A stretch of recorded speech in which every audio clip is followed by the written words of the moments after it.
Hey everyone! So in this video I'm going to talk about what to do after you're diagnosed with some form of autonomic dysfunction, dysautonomia, or POTS. There's many different types that can fall under that, so you might be diagnosed with POTS or MCAS or MCAD or EDS. And there's also a bunch of other things that can happen along the way. And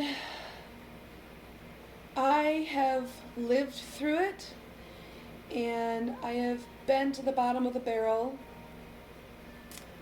so to speak, like so many others are at right now, and I thought that I would do a video kind of sharing the things that I learned along the way and how to prepare for your journey, because for a lot of you it's going to be really rough, and for some of you it might be a little more mild. Either way, being prepared is so important, and if someone would have told me what I'm about to tell you now when I was first diagnosed, I could have saved a lot of heartache with myself. So that's why I'm doing this video. A short little bit about me, because I don't really post a whole lot on here.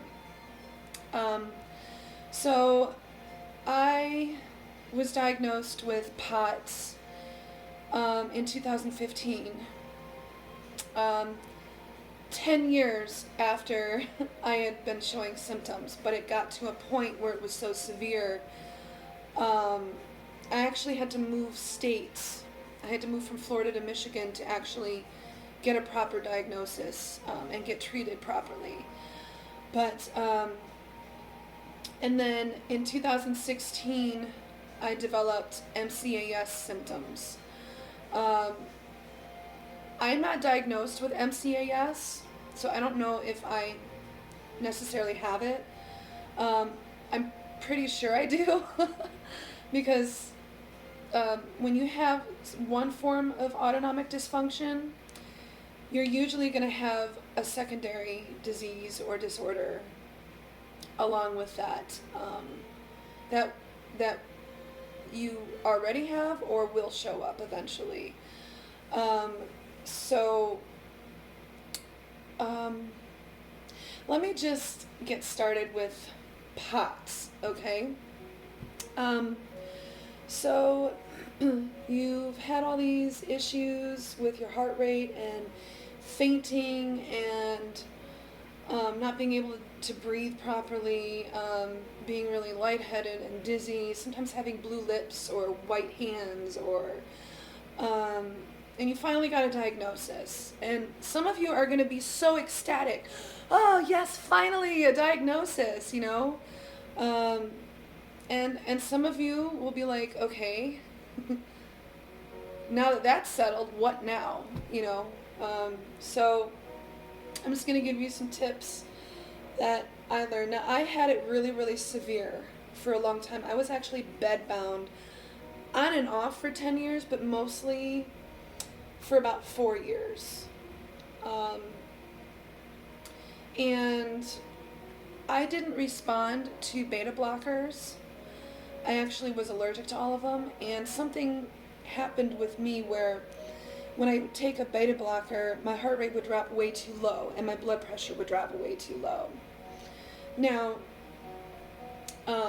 if you do have POTS and you're one of those where your blood pressure drops really scary low, like for most people are like hospitalized, like with a low of like, I think the lowest mine got was 64/42. And I had to make sure not to go to sleep because you can go into a coma. I'm not trying to scare people. I'm just trying to be honest here. And, you know, a trip to the hospital was necessary at that point. And One thing that helps is salt with that. Eat some chips. There's a lot of salt and a lot of things that people don't understand. You don't always have to drink pickle juice and eat pickles if that's really gross like it is for me. Ranch dressing is loaded with salt. You know, just eat salt. Or you can have, they have, what is it called? Normalite, I think it's called. And there's Nun tablets, Nuun. Normalite, though, is like a flavored saline solution that they would give you in an IV in the hospital. Now, if you do go to the hospital for a low blood pressure,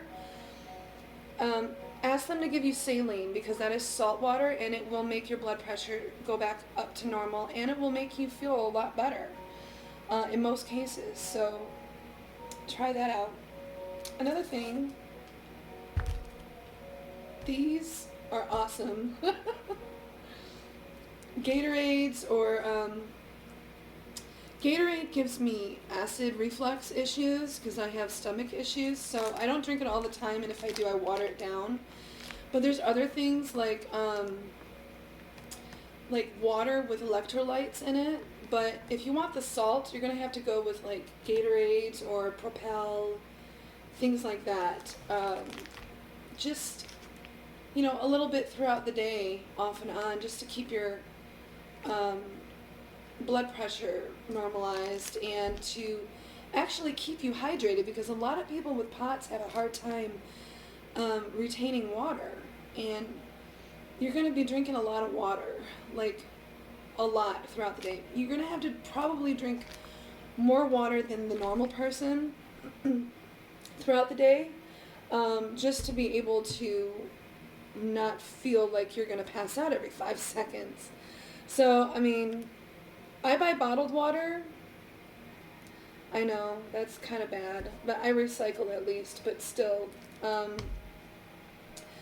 There's certain waters that I like to buy. I like to buy Smart Water because it has electrolytes in it. I have to take my meds. I take lorazepam because I have,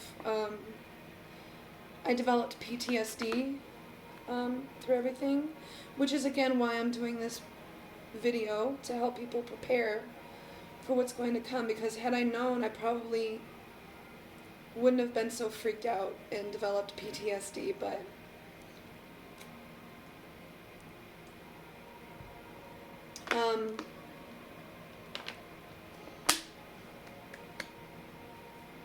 okay, sorry. So you'll also find too that, like, if you're gonna nap, which I think most of us nap a lot, try to drink like 2 of these before you nap, or 3 of these before you nap, so that when you wake up you don't feel like you're dying, like you're not so dehydrated, because it just helps, I notice. Okay, so another thing to prepare for is being turned down by doctors. And this is a major problem for all of us diagnosed with any form of autonomic dysfunction or dysautonomia.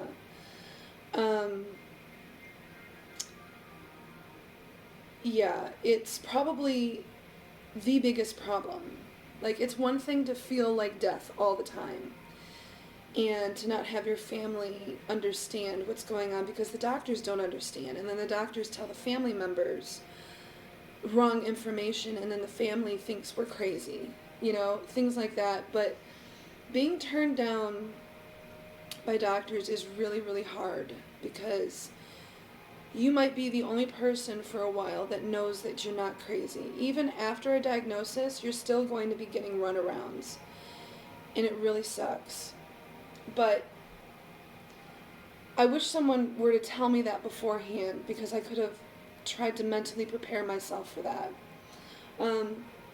A lot of us end up having to move to different states, jumping around trying to find the best doctor for us. The problem is, okay, like, as frustrating as it is, we also have to see it from their point of view, um, which I never thought I would say, because I actually learned to literally hate doctors over time, which I'm still trying to get over, but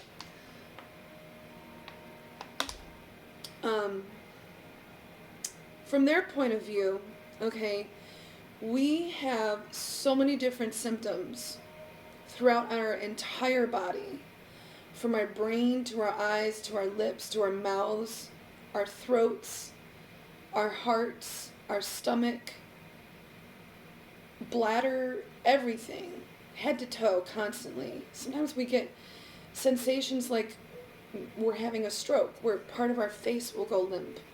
I mean, it doesn't happen to everybody. But, we have really strange symptoms that mimic really dangerous things sometimes. And you end up going to the hospital a lot, and then the hospital starts thinking you're nuts, and then they put it on your record that you're nuts. And then every doctor that you see beyond that is going to see that on your record and think that you're just bats. You're just crazy in the head. And that really sucks. But also, when you come to a doctor, you're going to be their worst nightmare, no matter who it is. Everybody's human, even though they have a medical degree. We are the ones that are the experts because we're the ones living with it. But they also know a little bit more about the human body than we do.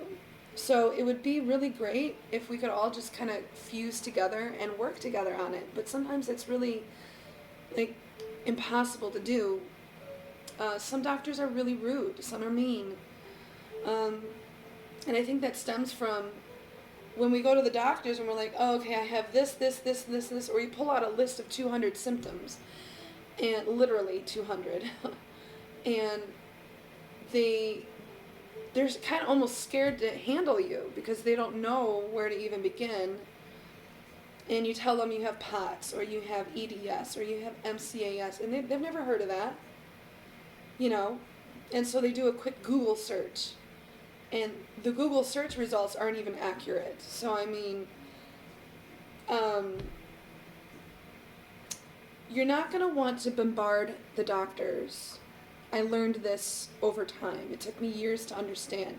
But I noticed that I get treated better and more efficiently when you don't bombard them. The first thing I do when I see a new doctor is I say, hi, yeah, I'm just going to let you know that I have a lot of very strange issues that you probably haven't heard of, but that's okay.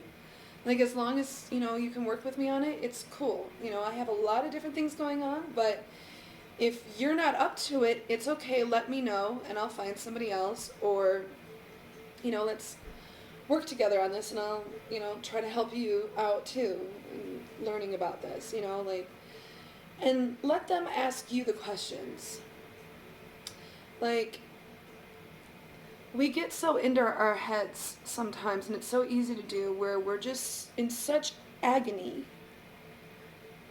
that never ends. There's not a magic pill that makes it stop, okay? And we're in such agony, and we're just so sick of these doctors ignoring us.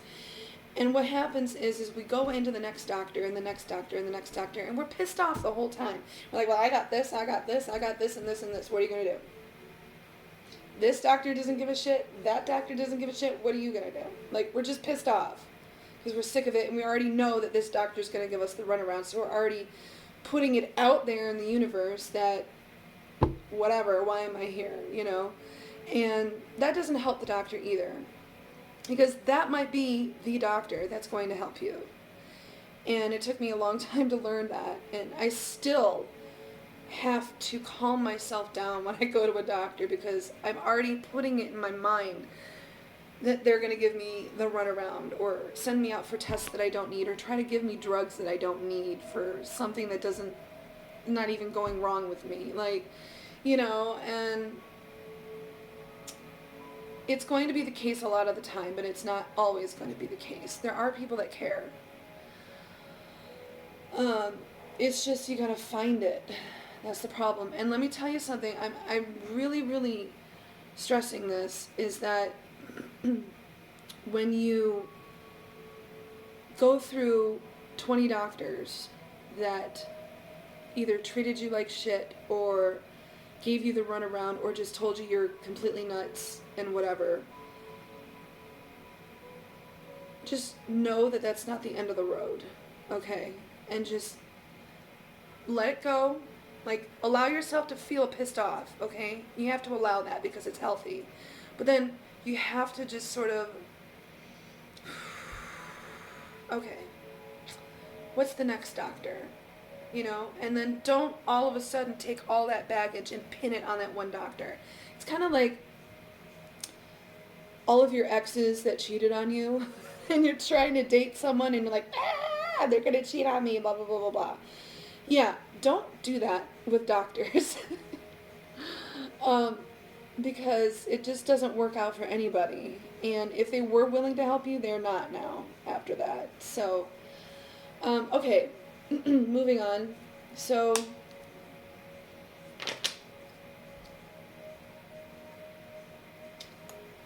sorry. Okay, another thing to remember is you are probably going to be your best doctor. So, another word of advice that I would give is to read as many medical journals as you can, not just about your one condition. You need to learn about the brain and how it works. Learn all about the autonomic nervous system and the spine, especially. Learn all about the immune system and how that functions and how cells work together. This is very important to do. And I was never told to do that. I love medical stuff, and I was actually in nursing before I got sick, so I love learning about stuff all the time, and so it wasn't a problem for me. But like parents, if your child is diagnosed, learn all you can. And I do agree with Google searches to a point. I know that doctors and hospitals are like, never Google anything on the internet. Well, okay, but to be honest and fair, like, Google diagnosed me years before a doctor did, so I'm going to stick with Google. Okay, Google isn't always right, but sometimes you can find really good medical journals on there. They're very long and kind of intricate to read, these tests that they've done on certain things, and just learning about the whole ins and outs of everything. But it's kind of an intense read, but I would definitely get into that. You're gonna, as far as Googling symptoms, you're gonna get symptoms that mimic things like heart attacks and strokes and stuff. I wouldn't so much Google the symptoms that you have. In the beginning, you probably will, because they're going to be new symptoms that keep popping up that you've never had before, and they're going to be kind of scary. But it's just like the illness's way of working itself through your system. And, you know, I know that the hospitals don't like us going to the ER all the time, but I'm not a doctor, okay? I'm just trying to give advice in my own experience. And my suggestion, I guess, would be if you have something new come up, a new set of symptoms that are not usual for you, then yes, I would go to the ER. Because, you know, just because we're sick with POTS or EDS or MCAS or whatever does not mean that we're incapable of having a heart attack, you know what I mean? Or something like that. So, you know, just watch for that. But, you know, don't obsess about it, because I did that, and that's really bad. Okay, moving on. I know that this is probably a boring video, because I'm just talk. But, okay. Okay, I noticed along the way that doctors were sort of not giving me the tests that I asked them for. Because of all the studying I did in the medical journals, I kind of learned about these illnesses more than a typical doctor would know, because they haven't been trained in it. And this is where it gets tricky, because you might actually have a lot more medical knowledge all of a sudden after studying it than most doctors out there. So when you come to a doctor and you're like, hey, I need this test and this test done, can you do this for me? The doctor's going to be like, what? I'm the one with the medical degree. Like, I'm the one that's supposed to suggest the tests, and then they're just going to cut you off. No, I'm not going to test you for that, you know. You have to use your words different. You don't want to come off like you have a bigger ego than them. They don't like that. And sometimes I don't realize I'm doing it. I still do it. But I've been denied a lot of tests that I knew that I needed desperately. So what I actually ended up doing was using my own money to order my own tests online and doing them myself at home. One of those was a gut test. I ordered the gut test because I started getting anaphylaxis to like everything. Following a tick bite, which I still haven't gotten tested for because no one will test me for it. But I found out that my gut was producing 0% of any good bacteria. So I found out what kinds of strains I would need in my gut as far as bacteria goes in order to help my flora better. And I got probiotic acidophilus with bifidus. And these are chewables, and they are all natural. There's no like flavoring in it, or I mean, it tastes like strawberry, but that's real strawberries they used. There's no gluten, no coloring, no nothing like that. And over time, my anaphylaxis symptoms stopped, or at least got more mild to where I could deal with it without going to the ER like every day. So we got that going, and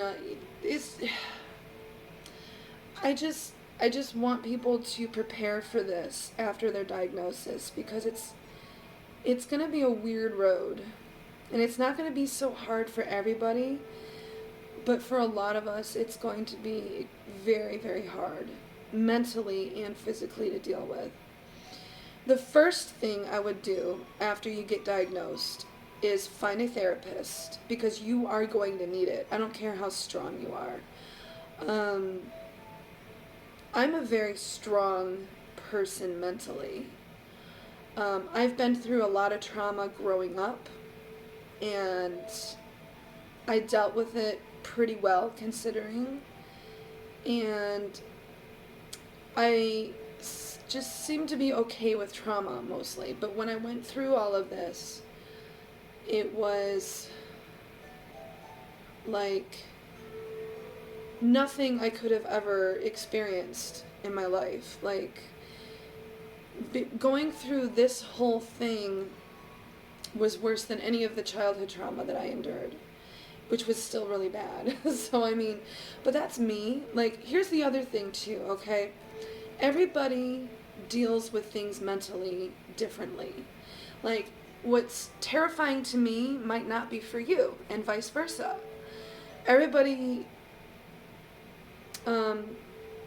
what's traumatic for me might not be for you, and vice versa. You see what I mean? And so, either way, I would suggest one of the first things you do is find a therapist, a psychiatrist and a psychologist. Or psychiatrists can do medications, but I think really you're going to need someone to talk to. I mean, that's the bottom line, because a lot of us won't have that. Because what happens is when you're diagnosed with something that sounds so absurd to everybody around you, people tend to leave you. Unfortunately, a lot of family members start moving away from you, or disassociating with you. There's a lot of divorces that happen. A lot of divorces that happen over it. Kids especially.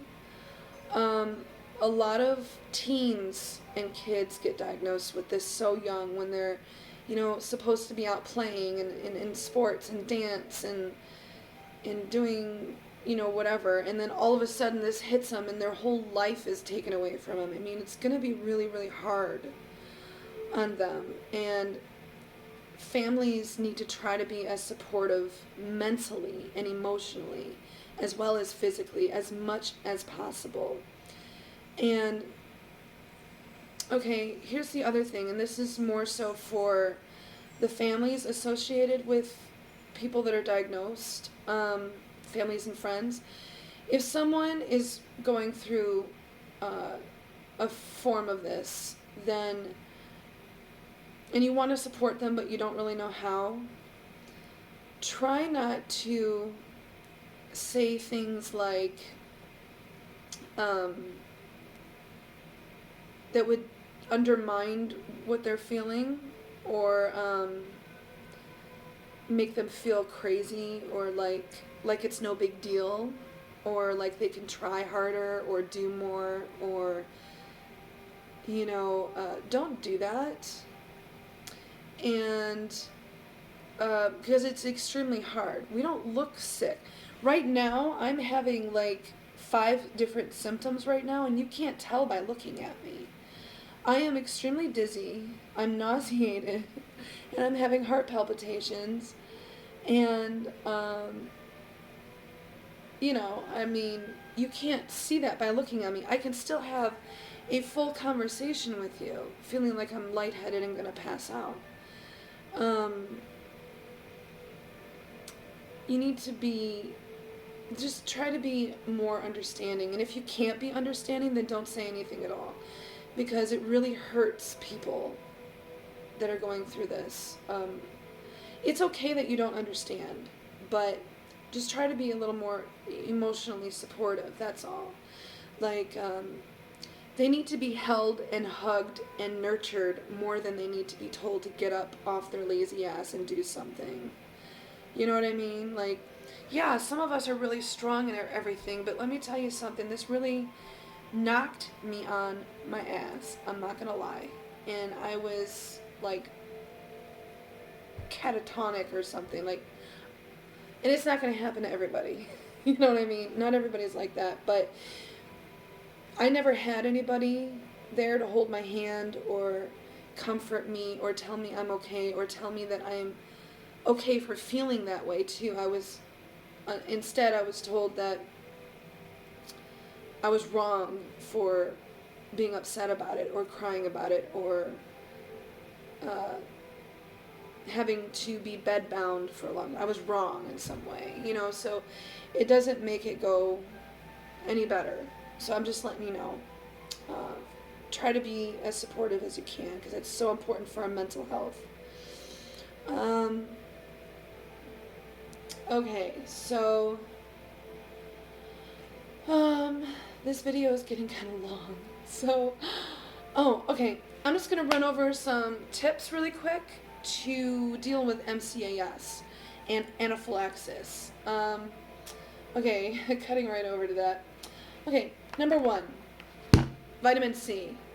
Vitamin C, from what I studied, found in medical journals, and learned about the immune system and how mast cells work in the body.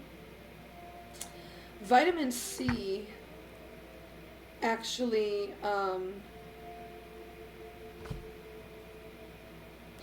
I had something really cool to say, and it was really on point, and now I'm having brain fog because I'm dizzy, but, shit. Okay, no, it, like, calms down mast cells. It, like, vitamin C sort of, like, turns off the histamine production in the body. Something like that. I had a more scientific way of explaining it, but I'm like, right now, so. Okay, another thing that's really, really cool, okay? Wait for it. Okay, I have brain fog, so I'm so sorry, guys. When you do laundry, okay, get all free and clear. Never use dryer sheets. Instead of dryer sheets, if you have static cling, roll up a ball of tin foil or two and throw it in there. The tin foil will absorb the static. And to be honest, you don't need all those chemicals stuck in your fabric like that. It's kind of weird. It's not good for anybody, you know. Okay, I'm going to walk around because I'm really dizzy. I have to get my blood flowing. But another thing. This is a